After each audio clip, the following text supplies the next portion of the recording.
roi des rois à tout jamais.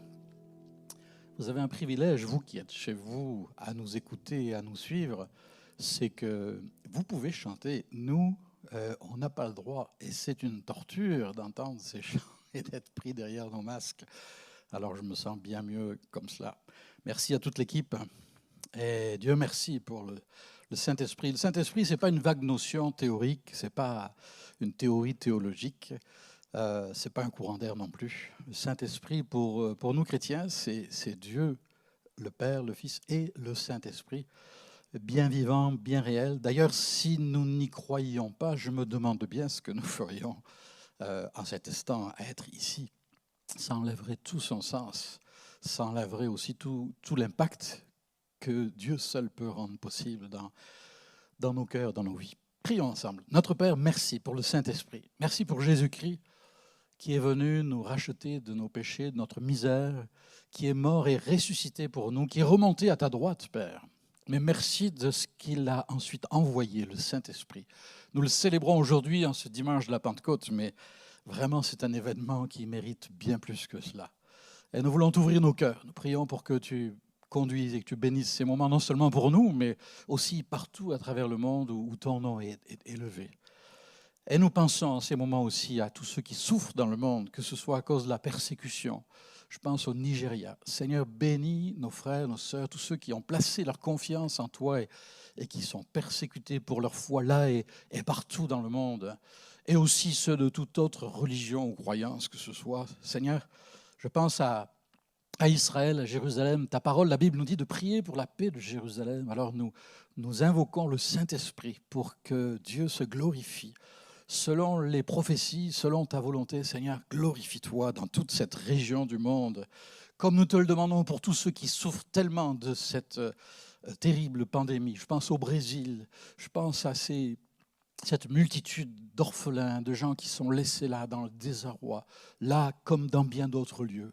Seigneur, ta grâce, par ton esprit, accomplis une œuvre de grâce, une œuvre de consolation, une œuvre de secours aussi, une œuvre de transformation. Mais aussi, Seigneur, nous te rendons grâce. C'est le grand thème de notre mois de mai. Alors, Seigneur, comment ne pas te rendre grâce? Parce que ces prières ne sont pas en vain, parce que tu es le Dieu véritable et parce que le Saint-Esprit est à l'œuvre aujourd'hui encore dans le monde. Merci, Seigneur, au nom de Jésus-Christ. Amen. Amen. Quelqu'un a dit, il y a toujours un avant et un après. Je suis sûr que si vous y pensez, dans votre propre vie, il y a certains jours qui ont marqué un tournant décisif. Moi, je pense par exemple au jour où j'ai rencontré ma femme, celle qui allait devenir ma femme. C'est sûr que ça a été tout un tournant que je n'ai jamais regretté. Et puis, il y a le jour où nos 2 enfants sont nés. Ça aussi, c'est un tournant dans la vie d'un homme de voir, et d'une femme, de voir un enfant venir au monde. C'est très, ça soulève toutes sortes de sentiments, de joie, mais aussi de oulala, Seigneur, ta grâce. Qu'est-ce que c'est pour vous? Quel a été un jour qui a marqué votre vie avant et après? C'est peut-être autre chose. Pour nous aussi, ça a été il y a 20 ans, presque jour pour jour, quand nous sommes arrivés ici au Québec. Ça a été, il y a un avant et il y a un après.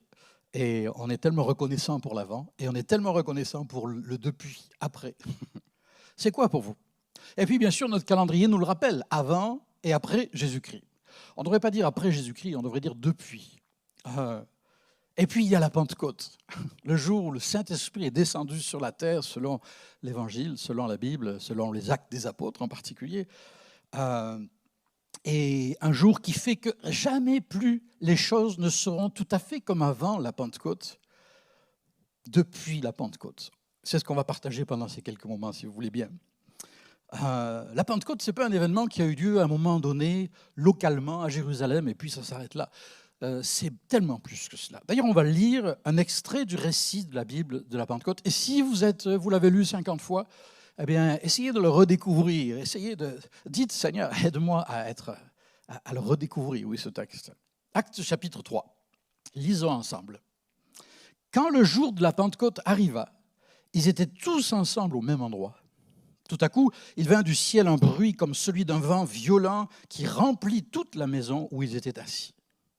Des langues qui semblaient de feu leur apparurent, séparées les unes des autres, et elles se posèrent sur chacun d'eux.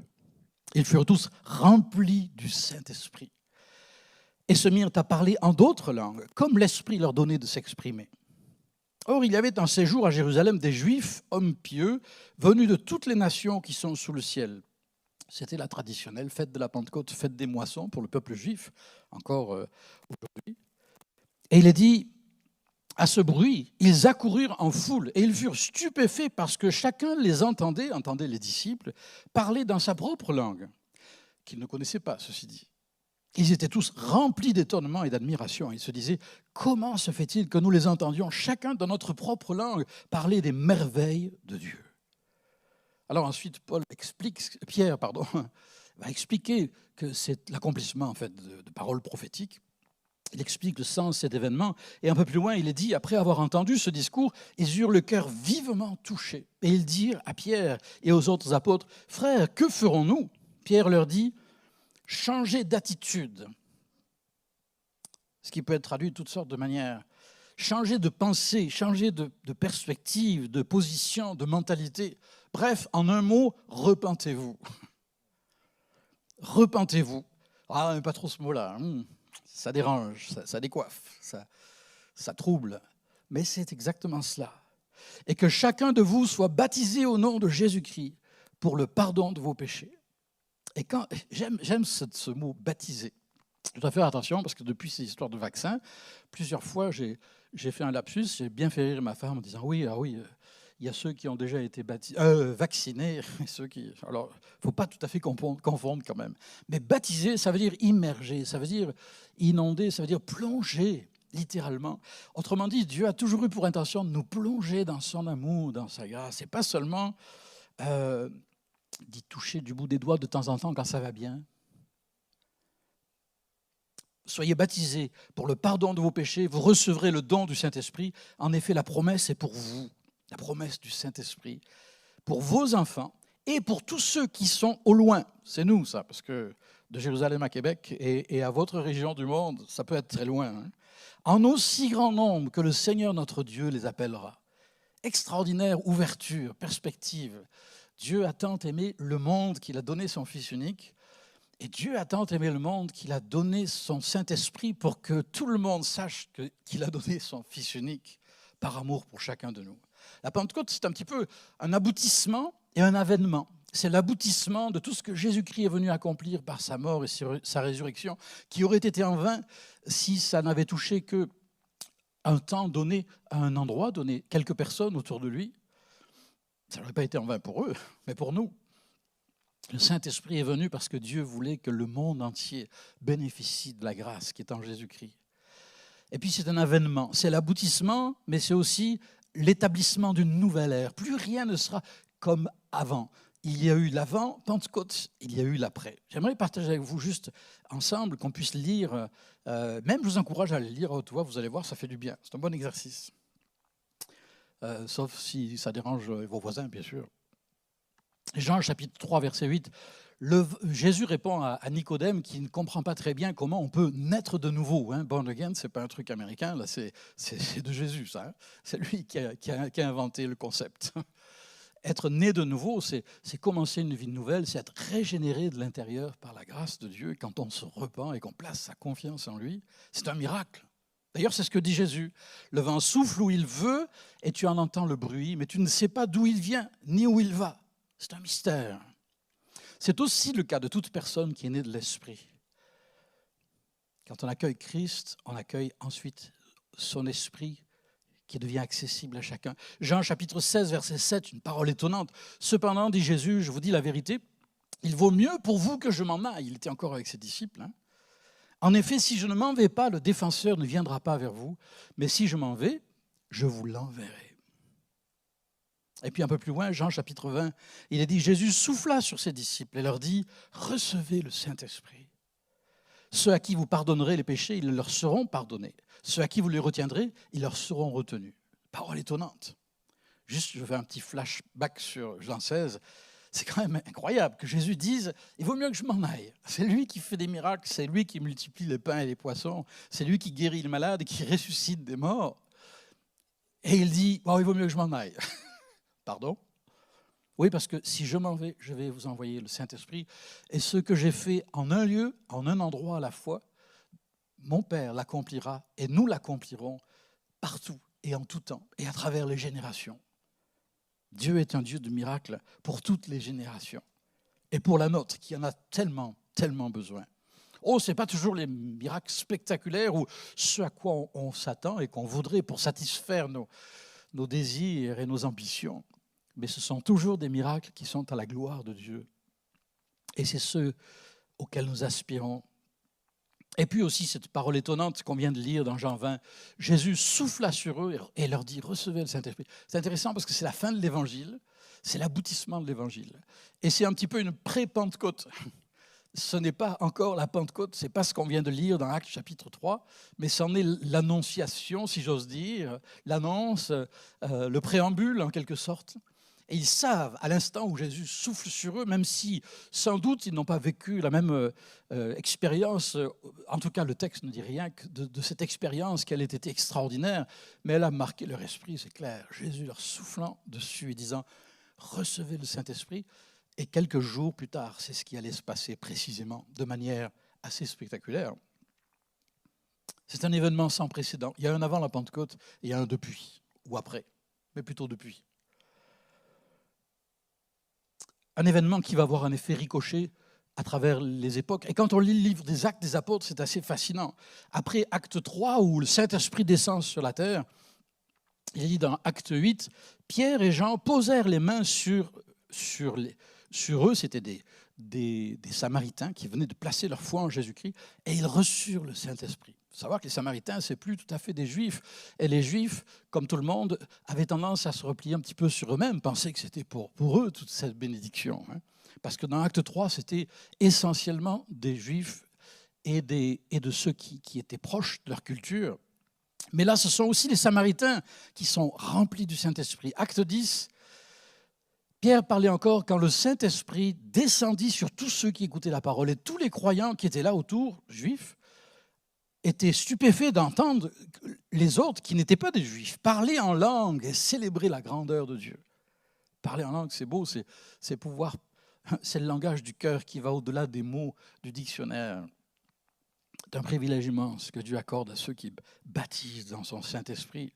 Acte 19, alors là, Paul est à Éphèse, c'est une autre ville, encore une autre culture, un bouillon de culture, Éphèse, comme la plupart de nos grandes villes. Et il pose la question aux croyants qui sont là, avez-vous reçu le Saint-Esprit lorsque vous avez cru ?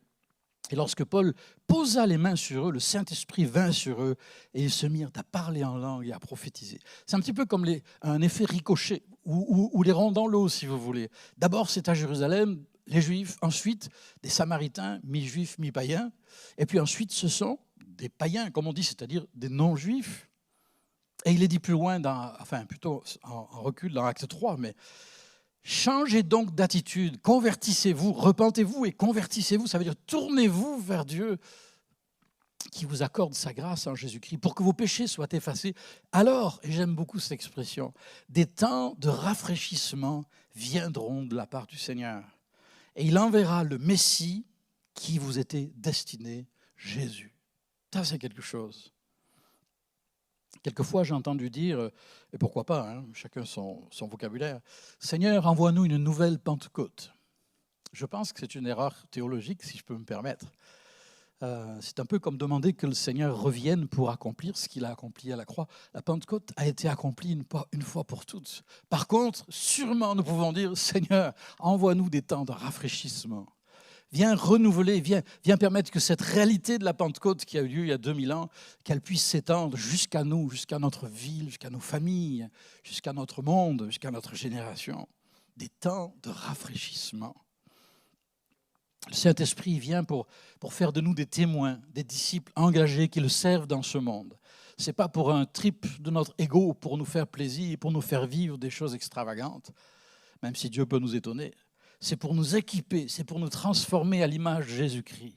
C'est pour nous donner de l'audace et du courage, pour être des témoins engagés dans ce monde. J'aime cette citation de l'évangéliste Dwight Moody qui disait « L'œuvre de l'Esprit consiste à impartir la vie, à implanter l'espérance, à donner la liberté, à rendre témoignage de Christ, à nous guider dans toute la vérité, à nous enseigner toutes choses, à consoler les croyants et à convaincre le monde de péché. Tout un programme. Convaincre le monde de péché, ça c'est un petit peu, c'est pas très positif. Si, c'est très positif, parce que la meilleure chose qu'un médecin puisse faire quand il est face à un patient, un malade, c'est d'arriver à le convaincre d'accepter le diagnostic pour ensuite pouvoir le soigner. Et tant qu'on ne se laisse pas convaincre de ce qu'on est loin de Dieu, de ce qu'on est rebelle dans le fond, de ce qu'on est tellement loin de l'essentiel et de ce qu'on a tellement fait fausse route, tant qu'on n'est pas prêt à revenir sur nos pas et à reprendre, à découvrir ce chemin nouveau qu'il ouvre devant nous par Jésus-Christ, on est perdu, c'est le mot qu'emploie la Bible, c'est un mot qui nous dérange, mais la vérité doit nous déranger pour nous aider à retrouver le chemin du bon sens. Dans tous les sens du terme, le bon sens.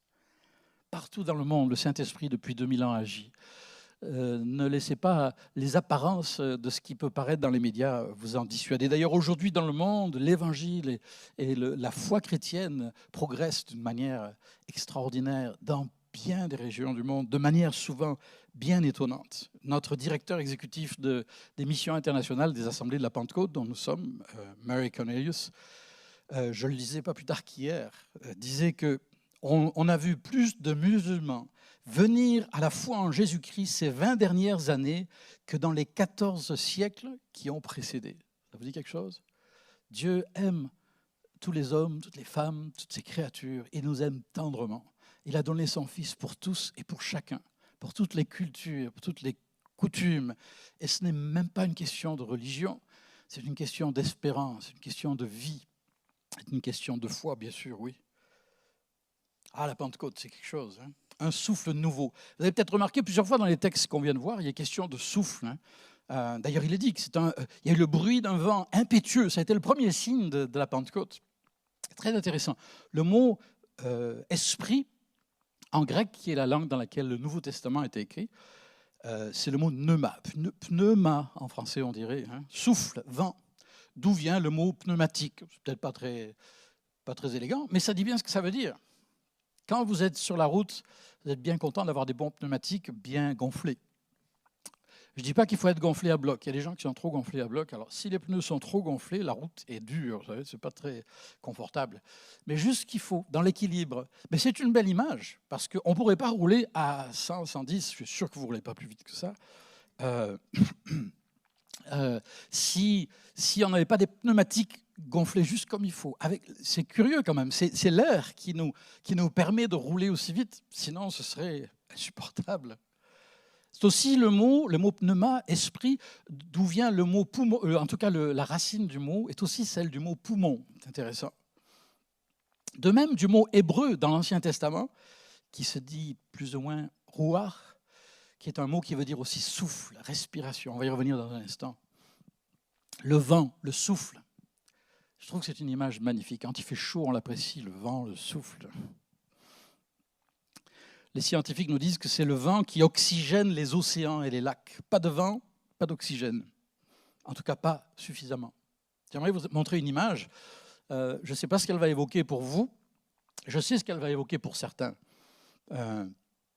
Si c'est possible, l'image d'un pissenlit. Voilà. Et quand on voit ça, on pense au pollen. Alors, si vous êtes allergique, vous savez que le pollen, ce n'est pas très agréable. Mais si ce n'était le vent qui fait voler, qui permet au pollen de circuler, il y a bien des choses qui ne se développeraient pas dans la nature. Le vent influence la migration des insectes, des oiseaux. C'est une source d'énergie gratuite et inépuisable. Hein. Voir les éoliennes qui poussent partout. C'est aussi le vent qui renforce les racines d'un arbre.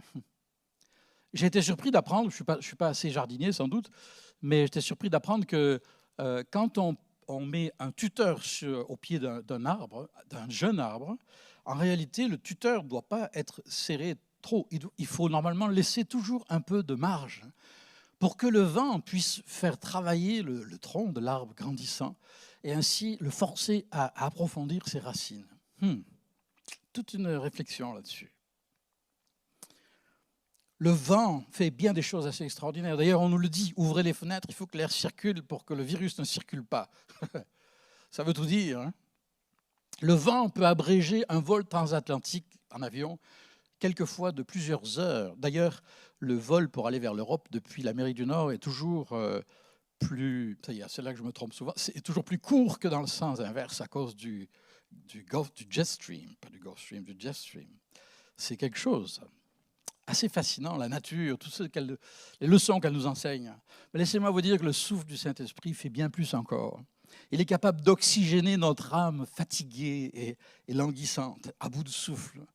Il est capable de multiplier l'impact, un peu comme avec le pollen, l'impact de nos gestes, de nos paroles quand elles sont à sa gloire et que nous le laissons agir.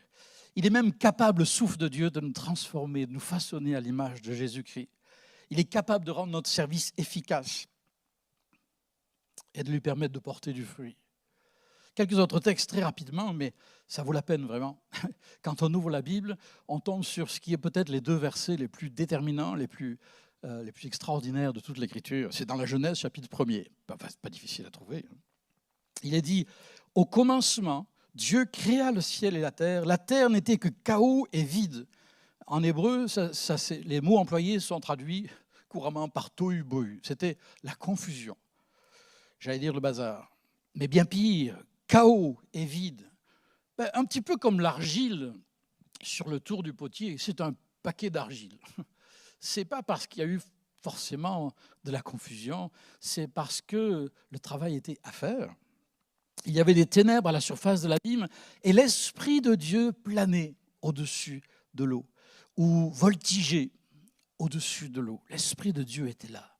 Tout était encore sombre, tout était chaotique, oui, et vide. Mais l'Esprit de Dieu était là. Et c'est ce qui va faire toute la différence dans le récit de la création, qu'on le prenne littéralement au pied de la lettre et de la virgule ou pas. Que l'on considère que Dieu a créé le monde en 7 jours de 24 heures ou de 24 millions d'années. Chacun a le droit à son opinion, moi j'ai la mienne. Mais ce qui est sûr, c'est que ça n'enlève rien à la certitude. Et ça, c'est déterminant. Que nous croyons que Dieu a créé toutes choses, qu'il est l'auteur de toutes choses, le créateur absolu. L'Esprit de Dieu planait au-dessus des eaux. Juste un peu plus loin, il est dit, l'Éternel Dieu façonna l'homme avec la poussière de la terre. Il insuffla un souffle de vie dans ses narines et l'homme devint un être vivant. Waouh! Vous êtes vivant parce que Dieu vous a insufflé la vie. Ce n'est pas juste un accident génétique là, ou un incident. Un scientifique évolutionniste disait c'est un miracle que nous existions. Mais tout le monde peut le dire. Tous ceux qui regardent un petit peu la science et les découvertes qui sont faites sur le cerveau humain, sur le fonctionnement du corps humain, sur toutes sortes d'autres aspects de qui nous sommes, on ne peut arriver qu'à un constat, c'est que c'est un miracle que nous existions. Alors les uns vont dire c'est le miracle du hasard, ce qui prend pas mal de foi quand même. Moi, je n'ai pas assez de foi. Alors je crois que c'est le miracle de la création de Dieu. Et je ne pense pas être forcément un grand naïf, du moins je l'espère. Un peu plus loin, Exode chapitre 14, il est dit que l'Éternel Dieu, vous savez, c'est quand Dieu a fait traverser la mer Rouge au peuple d'Israël. Il est dit, l'Éternel refoula la mer au moyen d'un vent d'est qui souffla avec violence. Il assécha la mer et l'eau se partagea. Et un peu plus loin, dans l'Exode chapitre 15, il est dit, Seigneur, tu as soufflé de ton haleine, la mer a recouvert, sous-entendu, les armées égyptiennes. Elles se sont enfoncées comme du plomb dans l'eau profonde. La puissance du souffle de Dieu. Nombre, chapitre 11, l'Éternel fit souffler de la mer un vent qui amena des cailles, des oiseaux, de la viande. Ça fait longtemps que vous n'avez pas mangé de viande, c'était de la manne, c'était pas content, tout le monde chialait. À l'époque, ça arrivait que les gens chialent. Et il dispersa tous ces oiseaux qu'il envoya de son souffle sur environ une journée de marche. Il y en avait de tous les côtés autour du camp, et il y en avait plus d'un mètre. J'espère qu'ils en ont mangé, parce que sinon, vous imaginez les dégâts. Ça n'aurait pas senti très bon. Quel miracle. Psaume 104, il est question des animaux, de la nature, des êtres vivants. Il est dit, tu leur retires le souffle et ils expirent, ils retournent à la poussière. Tu envoies ton souffle et ils sont créés. Tu renouvelles ainsi la surface de la terre. C'est la seule chose dont on ne peut pas discuter qu'elle est en commun avec tous les humains. C'est que nous sommes nés en respirant jusqu'à ce que nous expirions. C'est la seule chose qui est non négociable. Dieu merci pour le souffle de vie, qui nous rappelle que le souffle de Dieu est capable de nous animer si seulement nous l'y invitons. Ce qu'on va faire dans un instant, dans quelques moments de prière. Job chapitre 4, ceux qui labourent l'injustice et qui sèment le malheur en récoltent les fruits. Ils sont détruits par le souffle de Dieu. Ils sont exterminés par le vent de sa colère. Laissez-moi vous dire, je trouve ça réconfortant. Vous allez dire, ah bon? Ben oui, le vent de la colère de Dieu. C'est parce que Dieu est amour qu'il peut être colère aussi, ou se mettre en colère en tout cas. Le vent de sa colère. Un Dieu qui tolérerait indéfiniment, à travers les millénaires, l'iniquité, l'injustice, la cruauté, la méchanceté dont les hommes ont été et restent capables, ce ne serait pas un Dieu d'amour. Parce que Dieu est saint, il est pur. Parce qu'il est pur, il est juste. Parce qu'il est amour, il y aura une justice. Sa justice finira toujours par s'accomplir. Ça devrait nous faire froid dans le dos, ou ça devrait nous pousser à la repentance et à la foi pour nous abandonner à lui. Et alors nous ne vivons plus dans la crainte du vent, de la colère de Dieu, mais nous vivons sous, est-ce que j'ose dire, oui, la brise de sa grâce. Et ça, c'est autre chose. Et puis, Ézéchiel 35, je répandrai sur vous une eau pure, dit Dieu. Vous serez purifiés. Je vous purifierai de toutes vos souillures et de toutes vos idoles. Je vous donnerai un cœur nouveau. Je mettrai en vous un souffle nouveau, un esprit nouveau. J'ôterai de votre corps le cœur de pierre. Je vous donnerai un cœur de chair. Vous savez qu'il peut le faire pour vous aussi. Moi, j'ai souvent besoin de dire, Seigneur, viens renouveler en moi un cœur qui bat vraiment, un cœur de chair. Il peut le faire pour chacun d'entre nous. Je mettrai mon esprit, mon souffle en vous. Je ferai en sorte que vous suiviez mes ordonnances et que vous observiez et pratiquiez mes lois. Non pas par contrainte, je paraphrase, mais par amour. Vous serez mon peuple, je serai votre Dieu. Voici ce que dit le Seigneur, l'Éternel.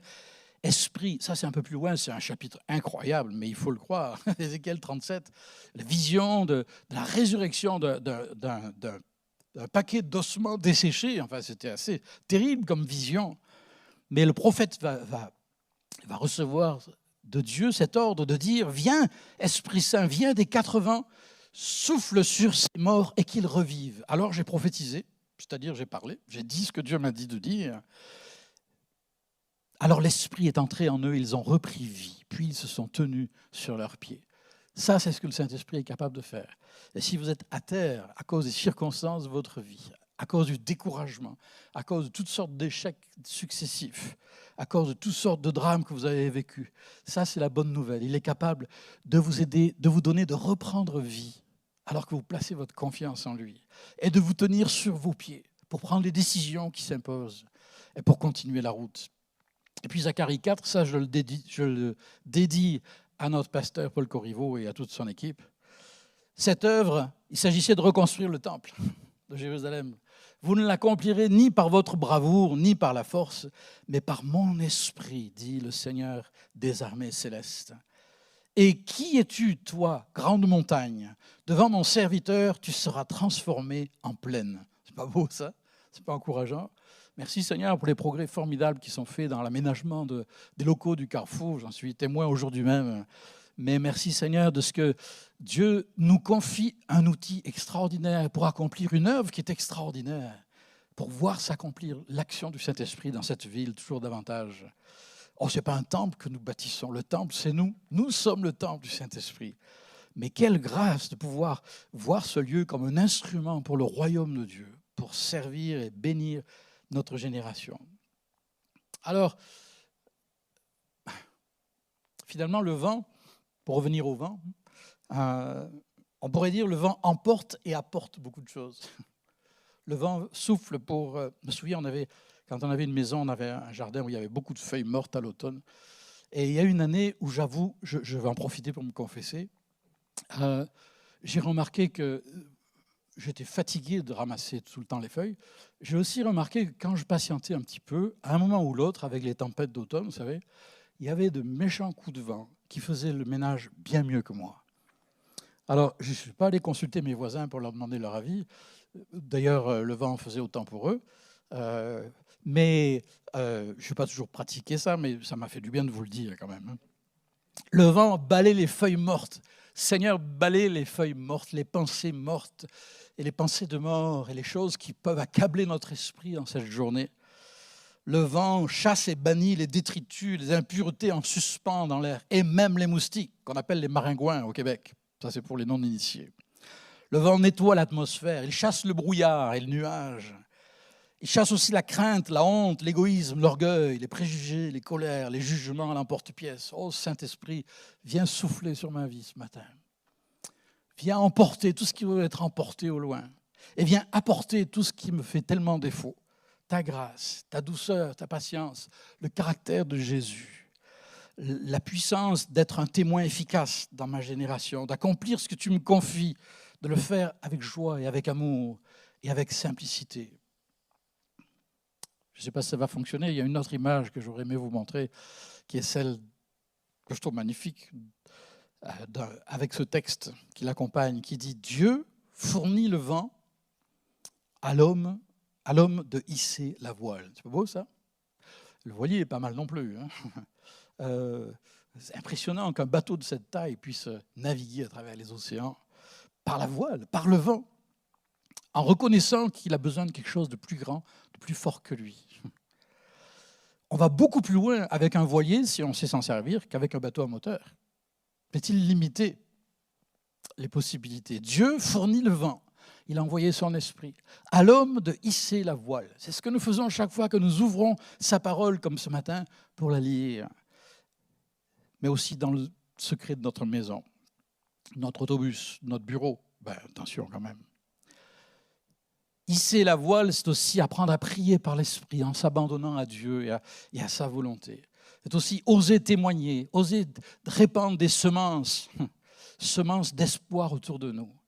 Oser être attentif aussi. Soyons attentifs. Dieu est capable. Vous savez, on voudrait que ce soit spectaculaire, l'action du Saint-Esprit, mais avec le temps, je suis arrivé à la conviction très personnelle, je vous l'accorde, que la plupart des choses que le Saint-Esprit veut accomplir à nos yeux ne paraîtront peut-être même pas aux yeux des autres. Que ce que Dieu veut faire avec nous, c'est souvent des choses petites, discrètes, cachées dans l'ombre, mais que Dieu voit, parce que Dieu les a accomplies à travers nous. Alors je vous encourage tout cœur à vous attendre au Saint-Esprit, à le laisser souffler dans votre vie et moi dans la mienne. Les deux textes qui suivent nous le montrent bien. Romains 8, en effet, tous ceux qui sont conduits par l'Esprit de Dieu sont fils de Dieu. Conduits, dirigés, menés, guidés, un peu comme le voilier qui épouse l'orientation du vent et qui se laisse conduire et qui fonctionne en fonction du vent. Et puis Isaïe, chapitre 50, verset 4, c'est sans doute un de mes versets, un de mes textes préférés de la Bible. Le Seigneur l'Éternel m'a donné une langue de disciple attentif. C'est ma prière. Pour que par ma parole, je sache fortifier ceux qui sont fatigués. Et Dieu sait s'il y en a. Et vous le savez aussi.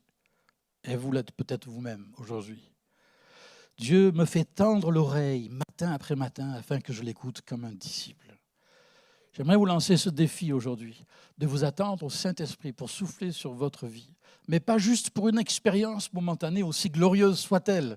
Et vous pouvez vous y attendre. Dites-lui, Saint-Esprit, viens bouleverser ma vie. Il est bien capable de le faire. Et de libérer en vous un flot de paroles, de louanges, d'actions, de grâce, d'adoration dans des langues qui vous dépassent, comme les premiers chrétiens. Il le fait aujourd'hui encore, Dieu merci. Mais il veut aussi souffler sur votre quotidien, sur votre lundi, sur votre mardi, sur votre lieu de travail, sur vos conversations, sur vos réunions de travail, aussi inattendues que ça puisse paraître. Osons nous attendre à lui. Osons nous attendre à ce que, dans la tradition chrétienne, on appelait les motions de l'esprit, c'est-à-dire les mouvements, les impulsions, les intuitions, j'allais dire les instigations, les sollicitations de l'esprit, qui à un moment donné peut doucement nous poser sa main sur notre épaule, si j'ose dire, et nous souffler une parole ou un geste, ou au contraire une retenue, un silence, un instant de grâce par lequel Dieu va se servir de nous. Un dernier texte biblique à considérer, et au fait, il y aura une petite feuille de notes disponible sur notre page Facebook où vous pouvez télécharger les notes et surtout les textes bibliques pour pouvoir les relire tranquillement. plutôt que de passer trop vite à autre chose peut-être. Luc chapitre 11, « Quel père parmi vous donnera une pierre à son fils s'il lui demande du pain ? Ou bien s'il demande un poisson, lui donnera-t-il un serpent au lieu d'un poisson ? Ou bien s'il demande un œuf, lui donnera-t-il un scorpion ? Si donc, mauvais comme vous l'êtes, vous savez donner de bonnes choses à vos enfants, le Père céleste donnera d'autant plus volontiers le Saint-Esprit à ceux qui le lui demandent. » Oh, merci Seigneur. Il y a 15 jours, notre pasteur Paul Corriveau a apporté un message où il a répété au moins 3 fois une phrase qui m'est restée. Il nous disait « Ce n'est pas parce que ça ne s'est jamais produit que c'est impossible. » Ça m'a poursuivi depuis. J'aimerais vous dire aujourd'hui encore, plus que jamais, en ce jour de Pentecôte, ce n'est pas parce que ça ne s'est jamais produit ce à quoi vous vous attendiez dans le cœur des membres de votre famille ou dans votre propre vie. Ce n'est pas parce que ça ne s'est pas encore produit ou jamais produit que c'est impossible. C'est tout le contraire. Notre Dieu est le Dieu de l'impossible. J'aimerais partager un chant, mais ce n'est pas pour juste le plaisir de pousser la chansonnette, comme on dit. C'est parce que c'est un chant en particulier qui est très fortement sur mon cœur et j'aimerais vous inviter à ne pas nous lâcher. Restez avec moi, s'il vous plaît, quelques minutes. Vous m'avez entendu, mais pourquoi ne pas ouvrir nos cœurs quelques minutes dans la prière, dans la réflexion, dans le calme, au Saint-Esprit, et lui dire, Seigneur, viens faire ton œuvre en moi, sois le bienvenu dans ma vie, j'ai besoin de toi. J'aimerais pouvoir prier avec vous et partager ces chants dans un esprit de prière. Et alors que nous le faisons, vous n'êtes même pas obligé de les chanter, mais peut-être tout simplement suivre les paroles. Laissons le Saint-Esprit faire son œuvre en nous. Nous avons tellement besoin de lui. Si vous n'avez jamais rencontré Jésus-Christ comme votre Sauveur, votre Seigneur, pourquoi ne pas l'accueillir aujourd'hui, lui dire, Seigneur, viens dans ma vie, viens dans ma vie, viens remplir mon cœur, deviens mon Sauveur, mon Seigneur, j'ai besoin de toi. Et ensuite, vous pouvez dire avec la même liberté, la même simplicité, Saint-Esprit, sois le bienvenu. Viens emporter loin de moi tout ce qui doit l'être, purifier mon cœur et ma vie, et viens apporter ce que toi seul tu peux lui apporter.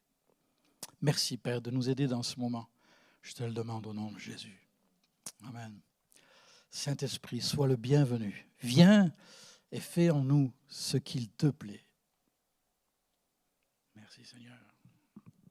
Et merci l'équipe, c'est merveilleux de pouvoir se faire aider comme ça. Sois le bienvenu. Viens et fais en nous ce qu'il te plaît.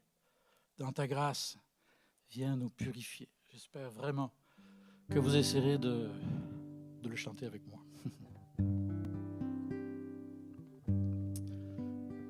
Quelle grâce, savoir que Dieu ne nous regarde pas de haut et d'en haut, mais qu'il est avec nous par son esprit. Saint-Esprit, sois le bienvenu. Saint-Esprit, sois le bienvenu. Saint-Esprit,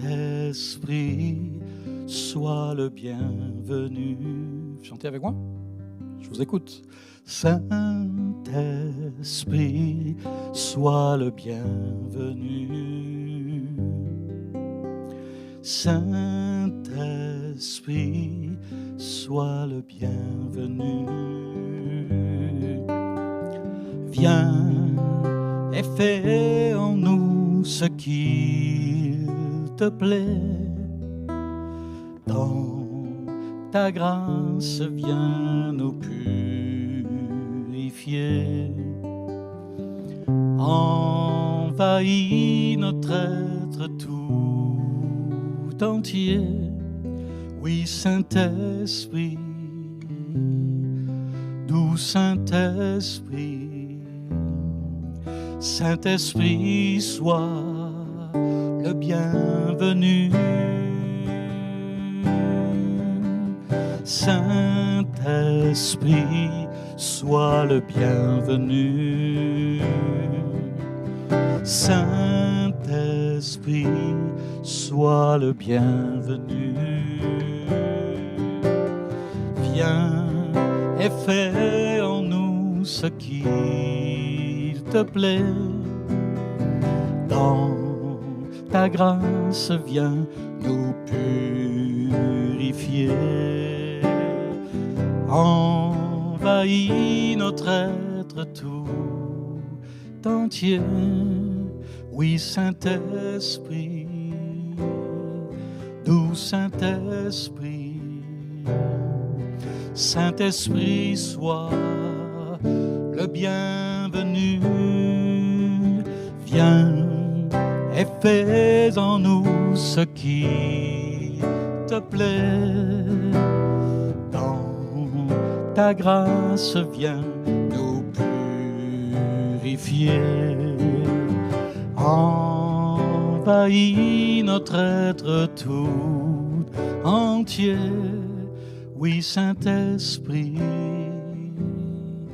doux Saint-Esprit,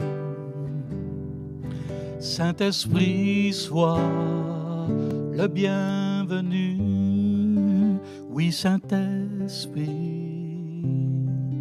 doux Saint-Esprit, Saint-Esprit, sois le bienvenu. Oh, merci Seigneur d'accepter, d'honorer notre prière. C'est toi qui nous accueilles, mais nous t'accueillons aussi, Seigneur. Viens régner dans nos cœurs, dans nos vies. Viens purifier tout ce qui doit l'être. Viens renouveler en nous un esprit bien disposé, un cœur qui t'aime et qui aime notre prochain. Viens rafraîchir notre esprit, un temps de rafraîchissement. Oh Seigneur, c'est notre prière. Pour ta seule gloire dans nos cœurs et dans nos vies. Remplis-nous, Seigneur. Remplis-moi de ta vie, Seigneur. Remplis-moi de ta vie, qu'il n'y ait rien en moi qui ne t'appartienne pas. Viens, ô mon Dieu, et remplis-moi. Avec moi? Remplis-moi de ta vie, Seigneur. Remplis-moi de ta vie, qu'il n'y ait rien en moi qui ne t'appartienne pas. Oui, Seigneur. Viens, ô mon Dieu, et remplis-moi,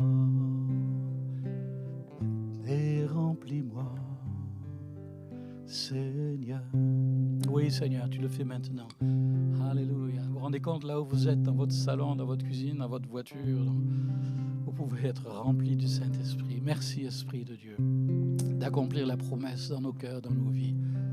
Viens, Seigneur, abreuver, désaltérer, rafraîchir nos relations dans notre vie de couple, de parents et d'enfants, d'employés ou d'employeurs, Seigneur, de voisins, de voisines. Oh Seigneur, ton esprit, au nom puissant de Jésus, fais-le pour chacun d'entre nous. Te le demandons. J'ai lu cette prière qui m'a interpellé, je la partage simplement avec vous, qui dit: ouvre mes yeux, Saint-Esprit, quand l'aube dissipe les dernières trappes d'obscurité le matin, et que je pose mon regard sur la journée qui s'éveille. Ouvre mes yeux à l'espérance. Il est si facile de laisser errer mon regard sur les nuages qui menacent, sur les ombres qui tardent à s'en aller. Il est si tentant de ne voir dans l'avenir que les difficultés, les découragements, les ennuis.